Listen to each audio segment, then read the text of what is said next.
vamos hoje debater um tema extremamente importante, né? Um tema palpitante nesse momento que nós estamos vivendo. E vamos lá, porque as questões são muito grandes, né? Envolvendo a Covid e os direitos dos contratos.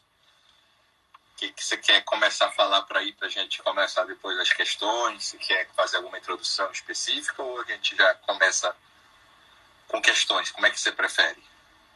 Podemos introduzir o tema com algumas reflexões, né, de ordem, eu diria, como premissas para a gente começar a conversar sobre um assunto tão importante. Pode ser assim? Vamos. Então, vamos lá. A primeira questão que eu coloco, BD, é se deve ser realmente aplicada igual medida para todos os contratos que sofreram os impactos com a pandemia da Covid-19. É claro que o direito civil, ele estabelece questões de alterações de circunstâncias, impossibilidade no cumprimento das obrigações, a teoria da imprevisão, a força maior, o caso fortuito, em que pese não haja mais, há muito tempo, né, no direito civil, necessidade de subdividir as categorias, o que é caso fortuito, o que é força maior, porque a lei já dá o mesmo tratamento para os dois instrumentos. Apesar de existir todas essas possibilidades, eu vejo que este não é um momento adequado para que situações externas ao contrato, que podem se utilizar destes instrumentos que eu acabei de citar, tenham uma mesma regra, um mesmo tratamento de forma absoluta. Isso por quê? Porque eu posso ter um contrato com vulneráveis, eu posso ter um contrato com pessoas em igualdade econômica, em igualdade técnica. Então, não é toda externalidade que vai enfraquecer as relações contratuais que já foram estabelecidas por conta de uma externalidade. Então, algo que eu venho repetindo em todas as minhas manifestações. Não há fórmula mágica, não há uma regra absoluta que venha a ser aplicada por várias situações que têm suas especificidades e que, por isso, precisam ser analisadas separadamente. Para dar, assim, uma certa resposta para essas colocações, essas premissas que eu acabei de sustentar, eu tenho aqui 4 sugestões para a gente trabalhar e daí a gente poder utilizar em alguns exemplos. A primeira seria um momento de formação do contrato. Essa relação contratual que foi estabelecida foi antes da pandemia? Foi durante? Ou até mesmo a relação contratual foi estabelecida após o fatídico 20 de março, né, que é um marco que tem sido colocado como majoritário, como um momento inicial para o Brasil, em que pese algumas discussões, alguns entendimentos encontrados. Então, o momento de formação do contrato é importante, para a gente conseguir traçar uma linha de raciocínio. Depois, o segundo ponto, qual é o diploma legal que nós vamos observar? Vai ser o Código Civil? Vai ser o Código de Defesa do Consumidor? Vai ser a Lei do Inquilinato? Nós estamos falando muito de aplicação relativizada do evento coronavírus às relações imobiliárias. Então, a gente precisa identificar qual é o diploma legal que vai ser utilizado nesse momento. O terceiro ponto, precisamos avaliar a relevância atribuída a cada prestação. Muito bem se sabe no direito civil que as prestações, ela tem utilidades para as partes. Utilidades que, às vezes, ultrapassam um mero ganho econômico. Então, essas utilidades atribuídas às prestações assumidas, elas precisam ser consideradas no momento ou de resilição, ou de revisão, ou de resolução contratual. E o quarto ponto seriam quantas prestações já foram cumpridas. Querendo aqui ressaltar que existem contratos que se esgotam rapidamente. Mas existem contratos que são contratos chamados de duração continuada. Então, para os contratos de duração continuada, o tratamento também vai ser diferente daqueles que se esgotam em um momento imediato e direto. E aí eu vou trabalhar com um exemplo muito caro para as pessoas mais jovens, BD. Aí a gente até pode se incluir, né? Porque nós somos velhos jovens. Exatamente. Espírito, eu sou novo. Exatamente, olha aí. Então, o exemplo que eu coloco é, neste momento de pandemia, nós vamos interromper, então, os nossos acessos à Netflix, à internet, porque o que é válido para um pode ser válido para o outro. Tem uma empresa de telefonia, de internet, a liberalidade de provocar interrupções na prestação de serviço em decorrência do inchaço do uso desse serviço, porque o que vale para o consumidor precisa ser temperado, mas também é preciso relativizar algumas cobranças em relação a essas empresas. Aí quem responde da seguinte forma, não, porque na verdade o consumidor é vulnerável na relação. Mas ora, todo mundo está sofrendo o impacto, não é uma externalidade ao contrato que está afetando todo mundo? Então, por isso, nós precisamos ter tratamentos diferenciados também em alguns contratos. Eu não gostaria de ficar hoje sem um acesso à internet para estar junto com meu amigo, aqui no perfil da FDV, conversando sobre um tema tão relevante. Então, em decorrência disso, esse é um exemplo que eu estou colocando. Eu sei que você vai, talvez, apresentar alguns questionamentos, né? Cada situação contratual precisa ser avaliada. E essas 4 sugestões, eu acho que já são situações, pontos que a gente pode aqui traçar ao longo da nossa conversa. Eu acho que você começou muito bem, Bruna, justamente colocando isso, né? Não dá para a gente fazer uma justiça individualizada achando que as situações todas serão tratadas de modo igual. De fato, a gente, para decidir ter um tratamento, digamos assim, constitucionalmente adequado de cada situação, é preciso análise do caso concreto em si. E aí surge um questionamento geral, porque assim, o que você vê em muitos meios de comunicação é como se existisse um direito fundamental agora, em virtude da Covid, de revisão de contratos. Como se fosse garantido um direito de todos, ou ter desconto, ou alterar unilateralmente. Na verdade, o nosso ordenamento não tem essa previsão. Por mais que seja uma situação pandêmica, uma situação excepcional, eu acho que a gente deve procurar analisar realmente, como você colocou, de que forma aquele contrato está sendo executado, analisar a causa do contrato. Isso para ti é muito importante, é teu tema de doutorado, livro publicado, estou vendo ele ali, tua tese. Eu acho isso muito importante. A gente tem que, de fato, fazer esses questionamentos. Não dá. E não tomar, não necessariamente, essa premissa, como você colocou, não é ser... Se você quer fazer um tratamento justo, você, como eu falei, você tem que analisar o caso concreto. Não pode tomar como premissa sempre só o lado do consumidor ou só o lado da empresa. Não é isso. Você tem que ver as peculiaridades de cada caso de fato. Né? Você deu o exemplo da Netflix, a Europa mandou a Netflix baixar a qualidade da transmissão justamente pelo fato de sobrecarregar a rede e do aumento de interesse de outras pessoas de home office, etc. Então você tem várias situações também que interferem aí.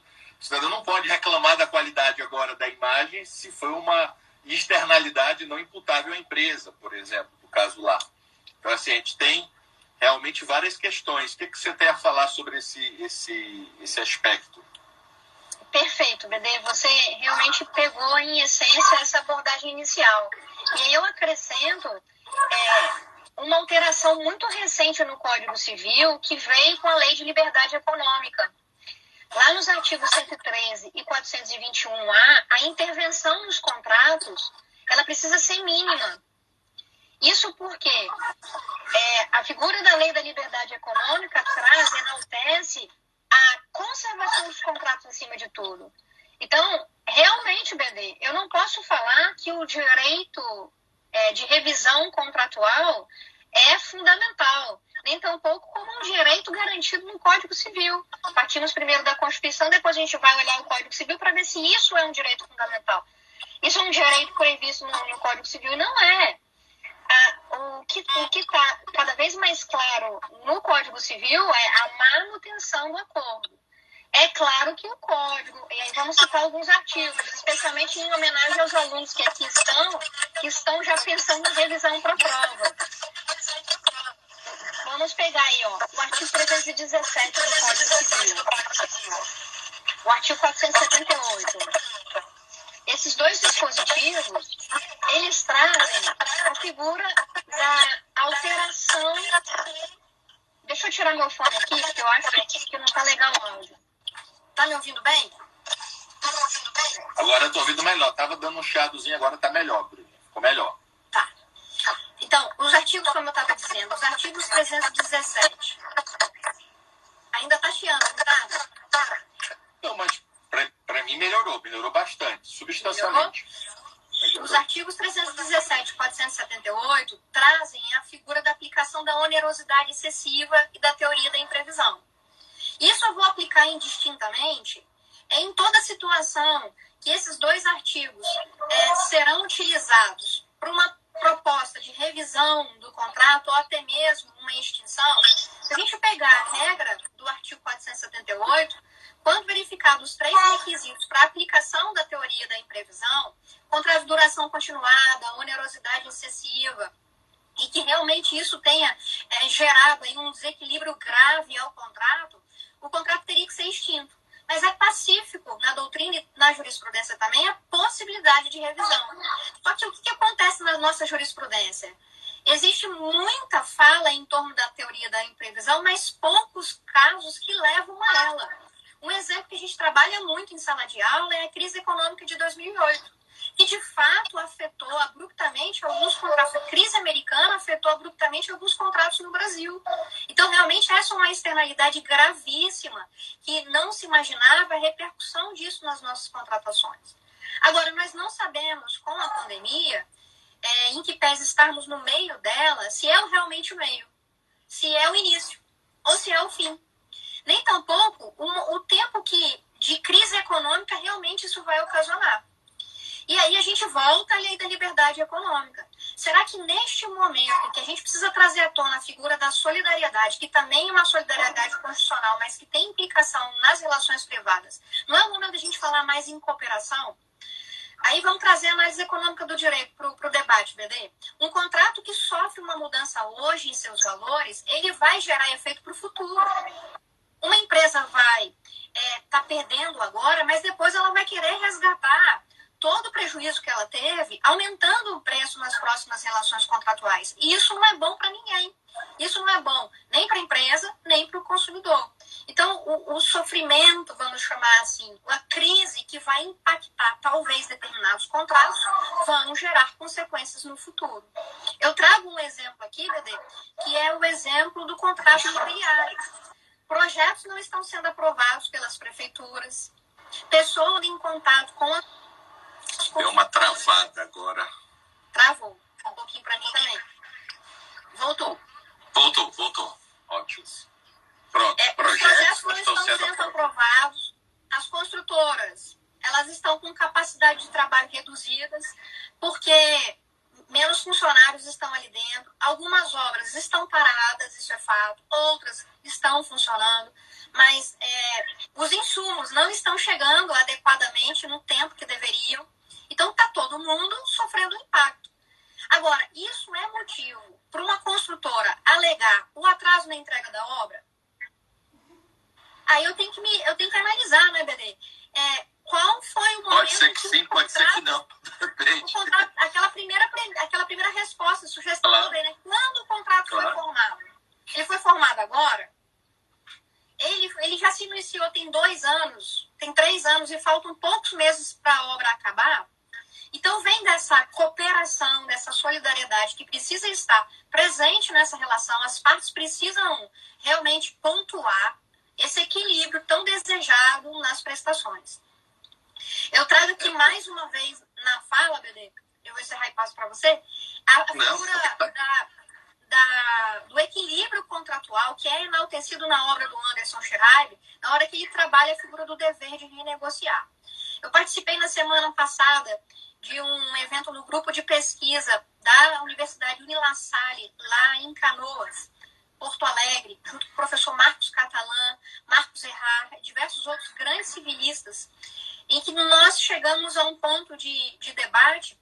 Esse debate foi colocado pelo professor Gabriel Schumann, do que é negociação e do que é renegociação. Será que agora no direito civil a gente está criando uma categoria nova? O dever de renegociar?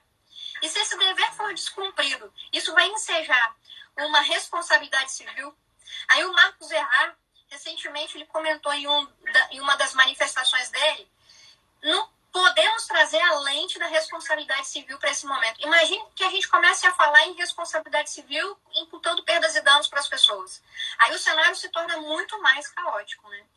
Então, o Anderson Schreiber tem um livro incrível, Equilíbrio Contratual e Dever de Renegociar. Realmente é a bola da vez, está todo mundo falando dessa obra dele.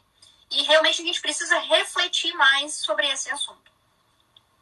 Sem dúvida, até porque a tradição do direito civil, a renegociação sempre foi interpretada como uma nova ação, e o animus novandi não era algo presumido, pelo contrário, é algo que dependia, evidentemente, da vontade de cada um. Mas aí vem a pergunta sobre solidariedade, e aí é bem interessante isso, porque, na verdade, essa talvez seja a pedra de toque, como você falou. Nós temos a função social do contrato e nós temos uma discussão de boa-fé. Então, a pessoa não pode, digamos, unilateralmente, a regra é que o contrato vale entre as partes, você pode impor aquilo, mas em CNTP, em condições normais de temperatura e pressão. Então, a revisão também tem que ser uma revisão equilibrada. Não pode querer alguém aproveitar do momento para ter alguma vantagem para além do que seria imputável, razoável aquela proporção de responsabilidade da Covid, aquilo que de fato a gente consegue enxergar como sendo um meio termo, um caminho possível, né? Eu sempre digo isso, você tem que encontrar um ponto de equilíbrio, né? Talvez. Uma questão interessante, Bruno, também que está sendo muito debatida e talvez seja um ponto bem polêmico, é o problema do contrato de seguro e a questão da cláusula de exclusão, seguro de vida especificamente, né? E a cláusula de exclusão de responsabilidade que vários contratos de seguro de vida têm em virtude de pandemia. Então, a discussão se isso se aplica, se essa cláusula é uma cláusula válida, se o fato do laudo não tiver no laudo causa morte a causa, você vai interpretar como, né, essa situação. Esse é um ponto também hoje bem importante nas relações contratuais e que está sendo bem debatido, né? O que você sugere nessa matéria? Tá até difícil da gente acompanhar tantos projetos de lei, tantas medidas provisórias, tantas mudanças em tão pouco tempo, né? E sobre esse assunto, pasmem, já existe projeto de lei. Já existe o projeto de lei 890, que vem a incluir o evento pandemia como uma possibilidade de pagamento da indenização em caso de morte do segurado no contrato de seguro de vida. Esse é um projeto de lei, né? É importante registrar. Então, é um projeto, não está valendo, não é lei ainda.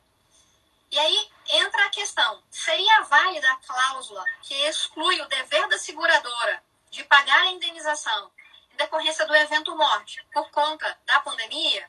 Eu entendo que essa cláusula, BD, seria abusiva. Quando se imagina um contrato de seguro de vida, o evento morte, que é um evento não desejado, mas sabe que vai acontecer, que uma certeza a gente tem na vida é que vai morrer. Nunca nos foi negado isso, né?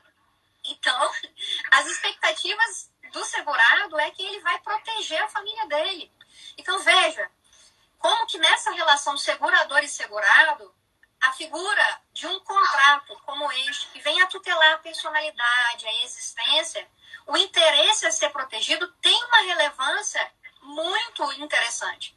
E aí a gente entra no aspecto qual é a utilidade dessa prestação para a família? Vamos imaginar que o segurado seja um arrimo de família, seja uma pessoa que só ele iria subsistir aos filhos no momento que ele estava vivo. E em decorrência de uma situação, ele sempre foi saudável, fez um contrato seguro, agindo com probidade, com boa-fé objetiva. Ele realmente observava as outras cláusulas contratuais, mas foi afetado pela pandemia e veio a óbito. Será que, por simples fato de ser uma pandemia, justifica a exclusão da responsabilidade da seguradora?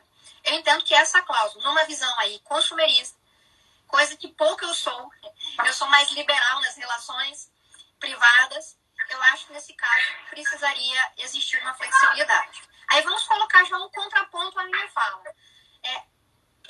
Aquele que defende absolutamente as empresas de seguro vão falar, Olha, mas a gente precisa ter cuidado, porque se isso for fomentado e se todo mundo passar a ingressar com ações, pleiteando a indenização em face das seguradoras, além do inchaço judiciário, algumas seguradoras vão quebrar. E é verdade. Esse equilíbrio precisa existir. Então, vamos trazer uma medida razoável para aplicar o caso concreto. Quanto tempo o segurado pagou o seguro de vida? Vamos supor que ele já tenha pago esse seguro de vida durante 10 anos, 5 anos. Então, qual foi a relevância econômica que ele e a sua família despendeu durante anos de relação contratual? Então, talvez seja uma medida adequada adotar um pagamento parcial da indenização. Quem sabe aqui seria uma aplicação da tese do adimplemento substancial para essa relação. A substantial performance, que é uma teoria muito bem-vinda e aplicável em alguns casos, inclusive um muito famoso, muito emblemático, foi aplicado um seguro de veículo, né? Contra acidente em veículos, então talvez poderia se falar nisso, para não retirar do segurado nenhuma, da família do segurado, nenhuma indenização. E, de certa forma, trazer o equilíbrio que é tão esperado, a cooperação, a solidariedade, neste momento, as relações. Uma pessoa que perguntou foi a Bárbara. Será que a solidariedade ela é colocada em prática em épocas de crises, como a que a gente está vivendo?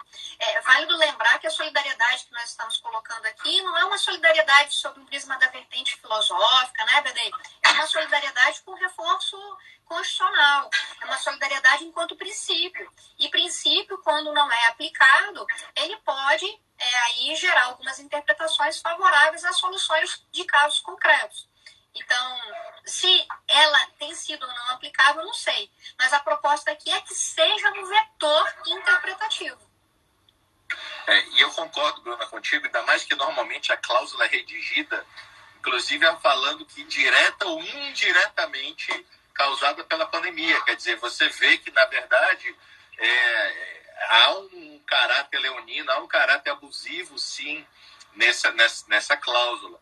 Mas eu concordo. E é interessante também até analisar esses efeitos positivos, por exemplo, de algumas seguradoras que abririam mão, ela própria, e pode depois o mercado escolher, não, se essa seguradora de fato ela está abrindo mão. Isso não é só uma questão de solidariedade, é um marketing para o futuro de você poder escolher a empresa tendo em vista o comportamento dela nesse momento de crise.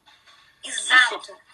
Para fins de novos contratados, esse papel da empresa também nesse momento é algo que o mercado vai ficar de olho. Dizer, não, aqui eu tenho um comportamento de tentar se esquivar a qualquer custo, utilizar tudo que pode. E aqui outro não, uma maior sensibilidade, um maior equilíbrio.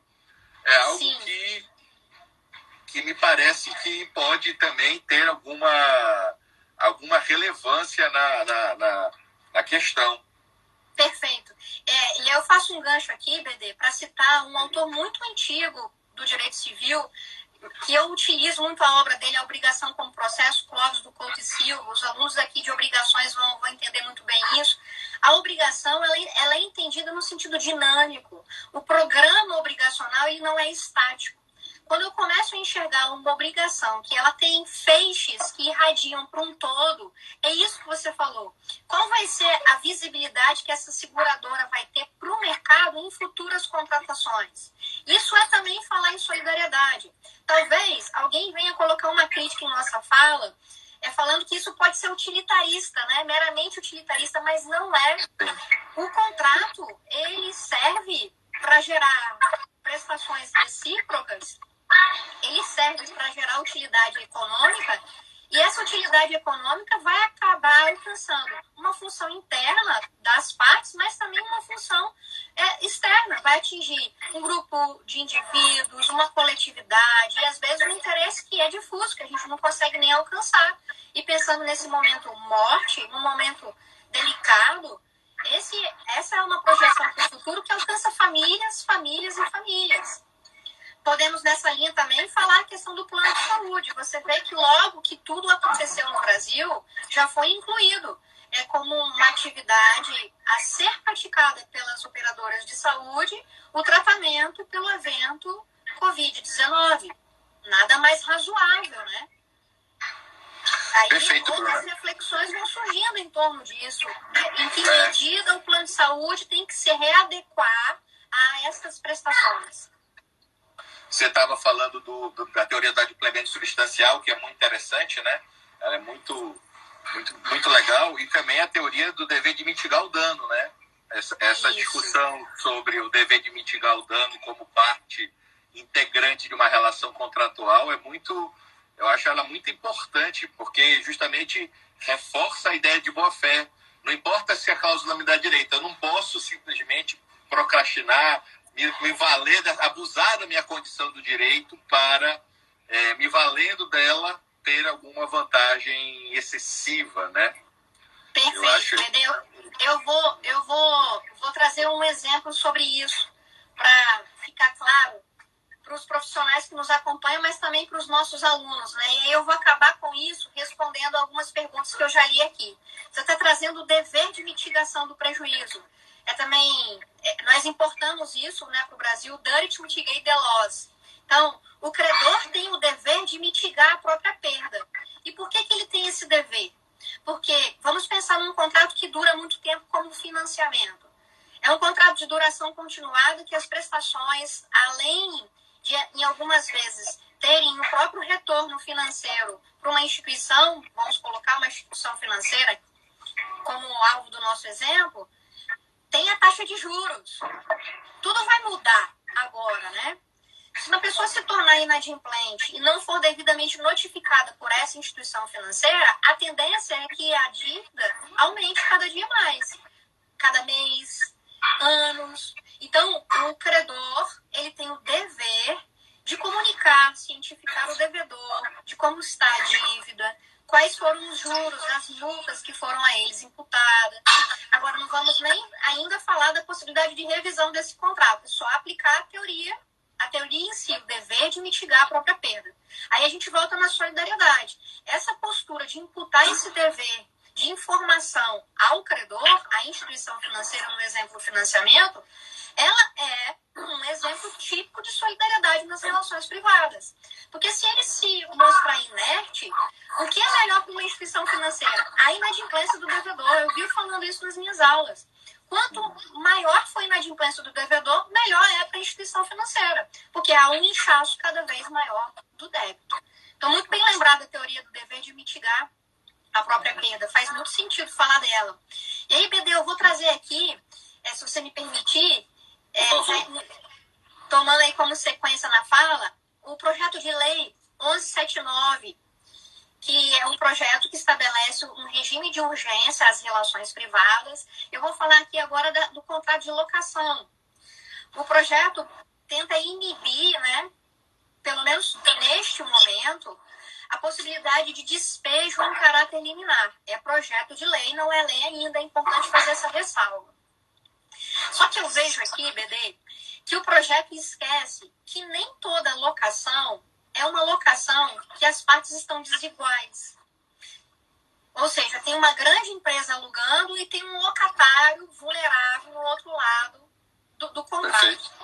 Pode ser que seja uma locação que tenha uma pessoa que fez economia durante anos na vida dela e hoje ela é aposentada e ela utiliza a locação de um imóvel para o seu vivimento, para a sua subsistência.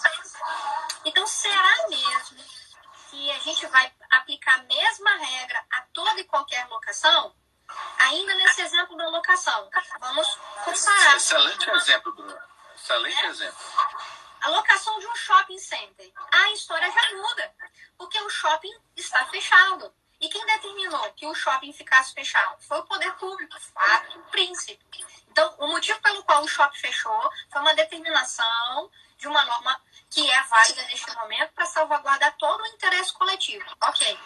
Aí vamos supor que o shopping quer continuar cobrando aquelas tarifas promocionais para que faça investimento em fundos de promoção, em mídia, paz, tudo mais, que nem houve uma lucratividade como as lojas imaginavam, né? Vamos pensar, assim, não estão ganhando nada, mas vamos fazer propaganda, uma Copenhague, aquele chocolate maravilhoso, Cacau Show. Então, Le Chocolatier aqui no estado. Então, essas empresas não lucraram tudo que gostariam e que imaginavam que conseguiriam. Então, seria razoável retirar a obrigatoriedade de pagamento dessa tarifa promocional porque não teve o retorno esperado, porque o shopping estava fechado e porque consumidores não compraram, eu já entendo que sim. Então, a partir de um exemplo, falando de locação, nós temos um que gera como razoável a flexibilidade na cobrança de algumas prestações e no outro que não faz sentido. E tudo isso a gente começou com uma questão de despejo liminar, que é uma proposta do projeto de lei 1179. Aí é uma pergunta aqui específica. Se a pessoa tiver uma redução salarial devido à pandemia, o inquilino pode solicitar uma redução no aluguel? Tá. Eu vejo que redução salarial, desemprego, inflação, oscilações na economia, isso tudo é muito abstrato. Se todo mundo que teve uma redução no seu salário hoje tiver que impactar todas as relações contratuais, nenhuma empresa vai subsistir. Isso não pode ser justo, motivo duro. E a expressão que eu usei, que alguém perguntou assim, é por si só para romper as relações contratuais. A redução no salário, ela vai acontecer. Inclusive, pessoas já estão desempregadas. Mas e o outro lado desse contrato? Ele continua executando o serviço? A prestação continuou sendo cumprida? Aquele que recebeu a prestação lhe foi útil? Então, o equilíbrio tem que surgir para os dois lados. Não vale uma regra absoluta só para supostamente proteger uma pessoa. Vamos pegar aqui um outro exemplo, já em cima dessa pergunta, que foi interessante. Vamos pensar naquele profissional liberal que vem até as nossas casas fazer manutenção de um computador, de uma energia elétrica, ou fazer manutenção no móvel modulado que foi instalado. E aí ele trabalha sozinho, ele não está conseguindo comprar o material para realizar essa atividade, ele vai ter que interromper uma obrigação de fazer. Atenção, alunos do terceiro período, a revisão para avaliação. O Código Civil, no artigo 248, fala sobre a impossibilidade no cumprimento da obrigação, que precisa ser conjugada com a presença ou ausência de culpa do devedor. Esse devedor foi culpado por não conseguir finalizar o serviço que começou, ele não pode ser penalizado. E aí veja que eu estou colocando uma pessoa que está em nossa casa que é mais vulnerável, às vezes, do que aquela pessoa que o contratou. Então, a gente traz uma figura do direito civil que é impossibilidade no cumprimento da obrigação, que não é o mesmo que inadimplemento. É importante deixar isso claro, porque para cada instrumento do direito civil, nós temos uma específica aplicabilidade. Está todo mundo fazendo e falando BD em força maior. Tudo é força maior. Outro dia, eu peguei um documento enviado por uma pessoa do escritório, um cliente, foi notificado. Ali, no mesmo documento, tinha teoria da imprevisão, força maior, impossibilidade de cumprimento da obrigação. Eu não sabia o que a pessoa estava querendo. E a gente tem que ter cuidado nessa hora, né? De aplicar os instrumentos corretos para a relação contratual também adequada. Ele queria uma redução, não importa o motivo, o que importava era a redução, né? Por qualquer coisa. Parece piada, mas isso uma vez aconteceu no juizado aqui na Justiça Federal. Né? A ação não tinha fundamento nenhum, o juizado a pessoa pode postular sem advogado, e a ação determinou com esse pedido assim, olha, se o senhor não me der qualquer coisa que o senhor queira me dar, eu aceito. Quer dizer, a pessoa não sabe o que quer, não sabe o motivo, que ela quer ter alguma vantagem. Isso é bem complicado. Mas a questão dos juros do período, pelo menos, o acessório, que é uma pergunta aqui, esse acessório, ele seria... poderia, pelo menos, isso ser uma moratória, né? Na verdade, a ideia é ter um adiamento do pagamento sem nenhuma sanção em virtude desse adiamento. Sim. O negociado, claro, sempre é possível, né? Mas o que você acha? Se é direito ou não? Direito não é. Possível é. Aí vamos trazer a nomenclatura que você utilizou. Aí, mais uma vez, a gente tentou esmiuçar para aqueles estudantes que estão nos assistindo. Nós sabemos que existem possibilidades de conjugação de obrigações principais e obrigações acessórias. Quando ocorre um inadimplemento, surgem efeitos que derivam desse inadimplemento. A partir do artigo 389 do Código Civil, nós podemos trazer alguns efeitos desse inadimplemento. Podemos trazer a aplicação de taxa de juros, Nós podemos colocar a figura da multa. Seria razoável cobrar a multa de um inquilino? Vamos voltar ao aluguel. Se eu estivesse alugando um imóvel agora, BD, eu estou dando meu...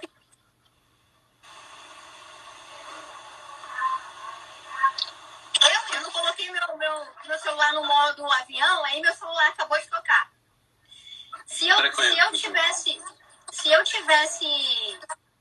um imóvel alugado, eu, honestamente, iria abdicar da cobrança dos encargos moratórios, por uma questão de razoabilidade.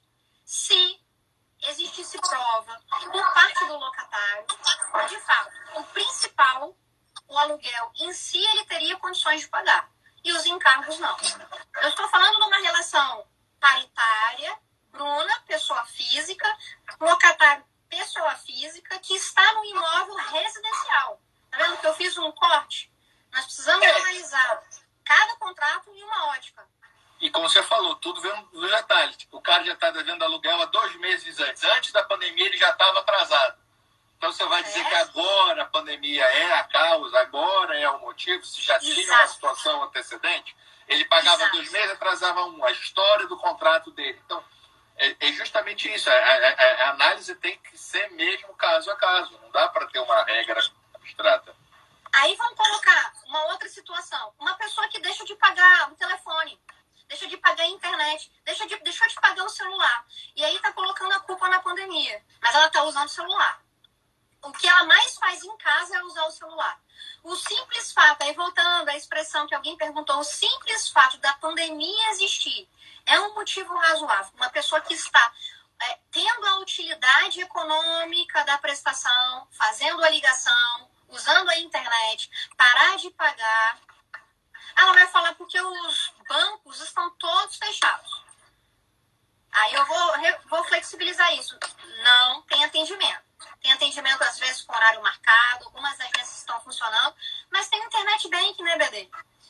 Aliás, eu me pergunto como que as pessoas ainda vão tanto aos bancos. Por que eles não fazem uso do recurso digital para isso se tornar mais seguro? São essas reflexões que também a gente precisa trazer para esse momento. É um momento de mudança. E é algo também, BD, que eu tenho refletido muito. Para onde vai o direito civil pós-crise pandêmica? Para onde vai aquilo que a gente tanto fala dentro da FDV, né, no PPGD, os direitos e deveres fundamentais? Em que medida nós podemos continuar pensando em tudo isso que pensávamos lá no início do semestre letivo, diante de tanta mudança? Aí já uma reflexão, né, do ponto de vista do ambiente acadêmico. Nós pensamos muito em resolver, em trazer resolução de conflitos. Já é hora da gente começar a criar soluções de conflito de forma cooperada. É algo que isso também vai vir muito à tona no nosso contato com os nossos alunos, aqueles que estão aqui assistindo tudo isso com a gente. Nós só estamos criando cenários de soluções, né? Não adianta sem nenhuma ideologia, mas é um fato que o liberalismo e o individualismo sofreram um duro baque com esta situação. De fato, ou nós nos colocamos numa posição de pensar no coletivo, de pensar em soluções globais. Não vai ser um jogo de ganha-ganha, o jogo é de minimizar a perda dos dois lados. Mas ganhar, alguém ter expectativa agora de que vai ter alguma vantagem em virtude que a minha situação individual privilegiada, enfim, a pessoa só tende a ter problemas. Nós temos que, de fato, pensar em soluções que, de algum modo, reforcem e reafirmem esse compromisso da Constituição com direitos e deveres fundamentais, com a ideia de solidariedade, com a ideia de reforço do cumprimento daquilo que é possível no contrato, né? Você falou muito sobre o exemplo da escada, é um exemplo bem interessante para dar em relação a isso, né? Não dá para a gente pular degraus, né? Você tem vários degraus, cada degrau. Então, antes de se propor já o final da relação, um desconto de 100%, vamos ver como a gente consegue equacionar nesse período, no momento, o que fazer. Porque até um tema bem interessante, eu desconheço qualquer exceção à regra que decadência não se interrompe nem suspende. E o Congresso quer mudar causas interruptivas de decadência e suspensiva agora. Pois é. Você vai mudar a tradição do direito civil de milênios. Mas vamos lá. É ideal isso? Será? Prescrição agora deve? Quer dizer, a gente vive, na verdade, o reconhecimento de que é uma situação difícil, que talvez algo novo tem que ser legislado, mas muito também tem que partir das próprias pessoas que vivem a situação, né? Não dá para esperar só o Congresso resolver nossos problemas.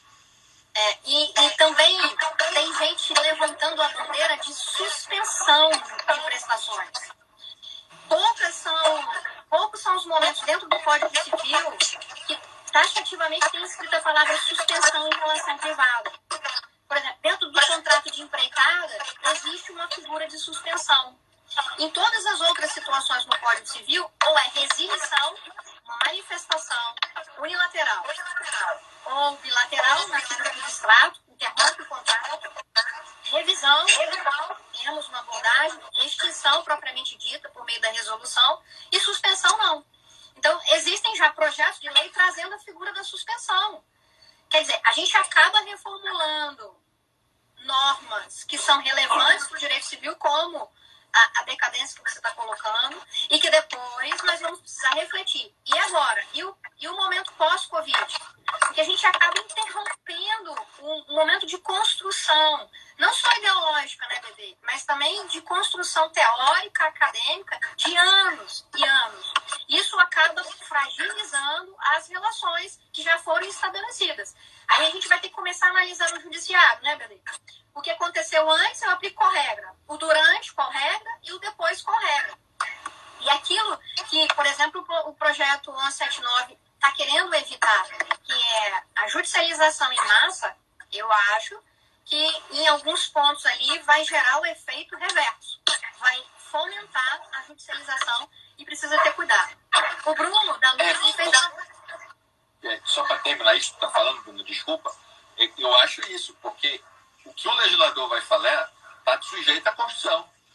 Se ele der algo excessivo, vai violar a proporcionalidade, vai violar direitos fundamentais. E se ele também der errar a mão, vai ser uma proteção insuficiente. Quer dizer, a ida ao judiciário da parte prejudicada vai acabar acontecendo de um jeito ou de outro. Mas é importante, sim, em alguns casos, que o Congresso também e o governo se manifeste, né? De fato, tendo em vista a peculiaridade do momento. Mas vamos falar o caso do Bruno. Isso, eu trouxe a figura da suspensão, que foi um gancho para eu chegar à pergunta dele. A figura da suspensão, que vem sendo colocada como uma possibilidade de equilibrar o contrato para as partes, tá dando eco, né? Novamente. Tá tranquilo agora, Bruno. Pode falar. Então, a figura da suspensão, ela vem a sobrestar momentaneamente as relações privadas, para dar um fôlego, eu diria, econômico para as partes, para depois o contrato retomar. Só que não é toda a situação que permite essa suspensão. Vamos voltar ao exemplo do plano de saúde? Pode uma pessoa que foi contaminada ter o contrato do plano de saúde suspenso? Aí, para quem está olhando para a ótica do usuário do plano, o consumidor vai falar, em hipótese alguma, ele está precisando de internação neste momento. Este é o momento que ele precisa do contrato. Aí, quem está pensando do ponto de vista do plano de saúde em si vai falar, não, o plano de saúde não pode ficar sem um recurso econômico, ele precisa receber as mensalidades. Porque quanto mais ele recebe, maior condição ele vai ter de continuar a fomentar a sua atividade econômica. Quem está certo nesse jogo de interesse? Não tem certo e errado, eu volto àquilo que você colocou. BD, infelizmente, nós estamos no momento que a gente tem que trazer maior positividade, mas infelizmente, porque as nossas relações estão no perde-perde, e está tudo bem que seja assim. É preciso nesse momento ter o perde, com flexibilidade, para que todos ganhem no fim. Vamos retirar parcelas para todos ganharmos conjuntamente. Em que medida isso vai acontecer? É casuístico. Eu dou essa resposta, alguns clientes não gostam, mas eu reforço. É casuístico, eu não tenho regra absoluta. Porque não pode existir uma bala econômico geral. entrando na pergunta do Bruno, finalmente, depois dessa introdução. Ele traz a figura, que é um outro instrumento civil, do direito civil, a exceção do contrato não cumprido. A exceção do contrato não cumprido está previsto lá no artigo 476 do Código Civil, também chamado exceptio non ad plete contractus, né, no termo latim. Significa que uma pessoa não pode exigir da outra que se cumpra uma prestação quando ela própria não cumpriu. Perfeito. O que eu vejo com essa regra da exceção do contrato não cumprido? Lembrando que é exceção, então é uma defesa. Ela vai ser articulada se ela foi cobrada em algum lugar.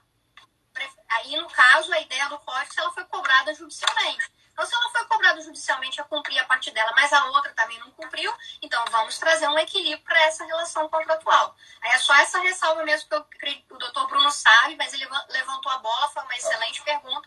É importante a gente colocar aqui para os nossos alunos que, sendo uma exceção, é uma defesa que vai ser ruída para o caso de judicialização da relação.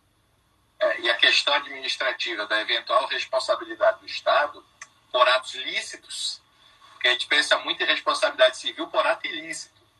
E a responsabilidade civil já mudou muito, né, Bruno? Antes se falava que tinha que ter o dano, hoje a gente discute tutela inibitória, não precisa de dano, a gente discute a responsabilidade por atos lícitos, também nesse momento o Estado pode fazer requisições, pode ocupar prédios privados. É um momento excepcional, o direito administrativo autoriza com posteriores indenizações. Então aí é uma questão de debate no futuro, se vai ou não ser possível, se o Estado, se aí é relevante discutir se é força maior ou não, se é fato do príncipe ou não, se há ou não, mas aí, como você está falando, é uma outra discussão não contratual, mas de responsabilidade civil, de perdas e danos, e tentar ver se é possível ou não essa responsabilidade. Não dá para dar uma saída, porque também não foi uma opção do governo. Você pode discutir o governo, aqueles que defendem que não é. O governo não queria fechar, só que era uma questão de saúde pública. Né? Isso. É uma questão bem interessante quando a gente vai discutir isso. Porque, veja, não é só a pessoa jurídica. Se a gente for parar para pensar filosoficamente, é uma medida extremamente drástica, essa medida de lockdown. Do ponto de vista, você retira a liberdade de vir de alguém. Quer dizer, sem a pessoa ter feito o crime. Isso é, prisão domiciliar é pena depois de crime. Então, assim, agora, há um interesse público, há uma questão de saúde, não há uma relevância. Então, isso tudo é uma peculiaridade do momento que nós estamos vivendo. A Constituição italiana, por exemplo, fala expressamente que em questões de saúde, o Estado pode restringir a liberdade de ir e vir. A nossa Constituição não fala. Vai falar do estado de exceção. Então, a gente tem problemas. Não é uma questão tão simples, nem individual, nem do ponto de vista coletivo, como essas questões serão resolvidas, né, Bruna? É difícil. Sim. Bebê, se você me permite, eu também gostaria de trazer um outro exemplo sobre as questões contratuais que foram abordadas no projeto de lei 1179, que afeta a Lei Geral de Proteção de Dados Pessoais. Muito importante. Como no projeto de lei 1179, a Lei Geral de Proteção de Dados Pessoais teve uma postergação na sua entrada em vigor, que agora, segundo o projeto, seria só para janeiro de 2021. E aí, por que eu estou relacionando proteção de dados com contratos? Porque é o que nós mais fazemos, especialmente nesse momento de pandemia. Aplicativos estão sendo baixados a todo momento. As nossas informações estão sendo utilizadas sem que saibamos por alguns aplicativos que fazem reuniões, videoconferência.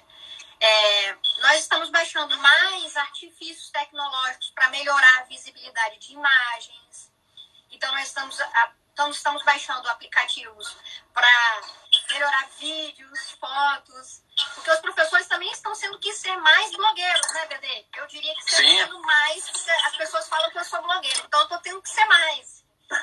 Eu estou tendo que desenvolver uma acuidade que eu nem sabia que tinha. Então, com tudo isso, eu estou baixando tudo quanto é aplicativo. E aí eu te pergunto, Bebê, você que tem um livro maravilhoso sobre privacidade, a interface de até que ponto vai a privacidade do público e privado. Eu tô jogando a bola para você, meu amigo. Tá joia. Será mesmo que o poder público ele pode querer controlar as nossas informações, fazer o uso dos nossos dispositivos móveis de celular, nossos computadores, para saber onde estamos, por que estamos, em prol da proteção da coletividade? Bruninha, é uma excelente pergunta. Ela é tão boa que é a fala minha de amanhã na CBN, tá? A gente não tinha combinado nada. É sobre o que a gente vai debater amanhã na CBN. Mas adiantando, eu penso o seguinte. Primeiro que ela não é uma técnica perfeita de controle e garantia de que a pessoa vai ficar em casa. Basta a pessoa sair na rua sem o celular.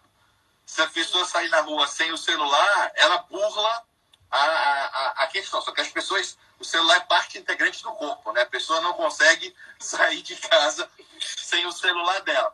Mas eu penso que, neste caso específico, não há malferimento à privacidade, não. Depende de como seja feito. Por exemplo, na China houve, na Alemanha não houve.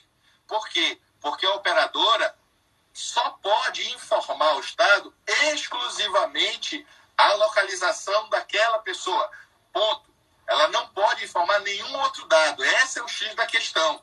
Se for só isso, para mim não tem problema. Agora, se de fato existe, e aí a nossa preocupação nessa questão de dados, ela está muito relacionada ao Estado, mas ela tem um problema gigante com a eficácia horizontal dos direitos fundamentais, com a questão dos direitos fundamentais entre particulares, porque não é só o Estado. Se você baixa um aplicativo, lá já vem assim, olha, seu dado vai ser compartilhado com outro. Você vai compartilhar isso com o Facebook, isso com o WhatsApp. Todos os seus dados estão aí. Então, essa é a grande importância para mim da LGPD.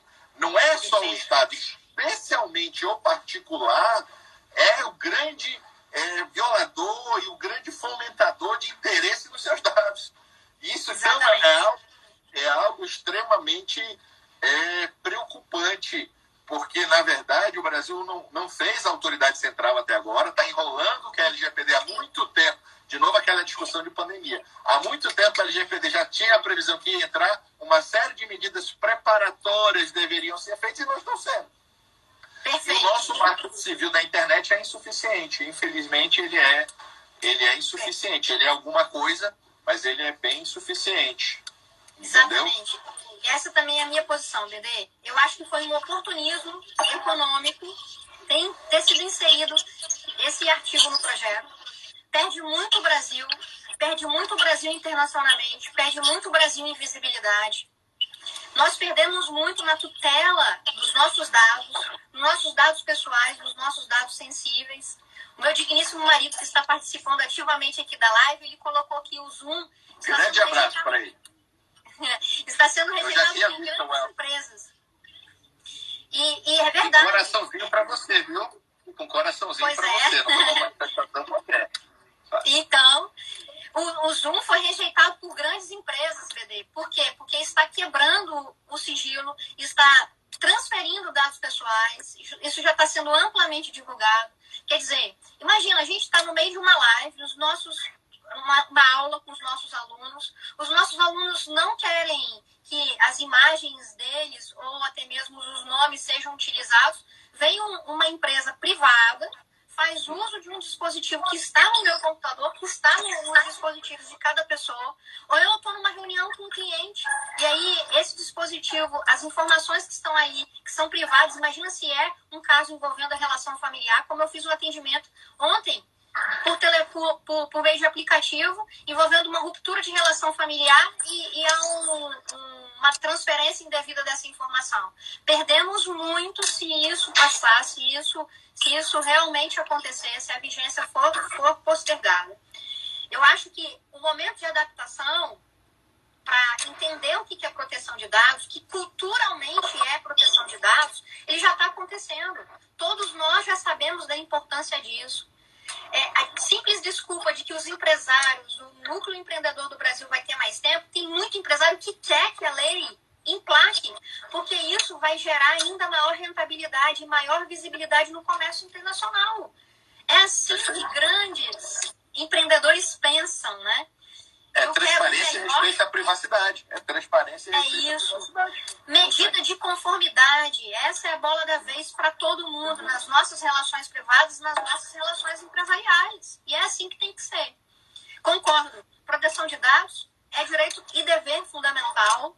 Não pode ser excluído do debate esse momento, seja na seara pública ou também na privada. Bruninha, você sabe que o tempo é nosso inimigo, sempre, né? Sim. Mas o tempo só é amigo dos poetas, já dizia uma canção antiga. Tá Para certo. nós, faltam 2 minutos para a live encerrar, porque o Instagram encerra com 1 hora. Então, eu queria que você fizesse suas considerações finais, por favor. Meu amigo, a gente já falou tanta coisa que eu só tenho que agradecer a você pelo convite, agradecer a FDV pela oportunidade e vamos voltar a conversar mais sobre as questões que tanto nos têm gerado angústias e provocações neste momento. E queria agradecer, dar um abraço no Elton e em todos vocês, no seu neném também. É isso. Valeu, tá? Obrigado mesmo. Valeu, Obrigado a todos. BD. A gente se fala.